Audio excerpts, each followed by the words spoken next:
Apart from the telephone, you will also be using the two-way radio a lot. You will receive calls on the radio. You have to answer and direct these calls to the appropriate station. The security and maintenance guys have radios, and you will often need to get in touch with them when issues come up. Have either of you used a radio before? No. Me either. Not a problem. It's quite easy to use early, and we have the procedure and other details written out for you. That's one of the documents you will be taking home today. There's a lot more in the document that we are not going to discuss today. For example, the PRO words, which are standard words and phrases you need to use when communicating on the radio discipline, and so on. You have your work cut out for you there. One thing we need to understand up front is that the radios are to be used only for our company purposes.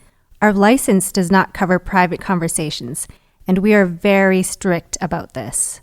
We really want the radio channel to be free for emergency contacts. The radios are carefully monitored. These details are in the document too. Okay, let's go over the basic instructions now. Always hold the radio straight up with the antenna pointing upward. This way, you'll receive the signals better. When you receive a call, press and hold the talk button to answer. Identify yourself by your radio identifier, not by your name. Is this my radio identifier? Here on the top of this document, Mall 9? Yes, it is. And Paul? Mine says Mall 10. Uh-huh. Okay, so you'll need to press and hold the talk button to speak. Keep the radio about 2 inches from your mouth. Speaking too loudly can make it difficult for the other person to understand you, so speak in a normal voice. Also, it is always a good idea to wait for a couple of seconds before speaking. This will give the other person time to answer. If you speak too soon, the first part of your message may get cut off. Be careful not to release your talk button before you have completed what you want to say. To hear the other person, you need to release the talk button after you've finished speaking. Okay, I think I got this. I press and hold the talk button to speak.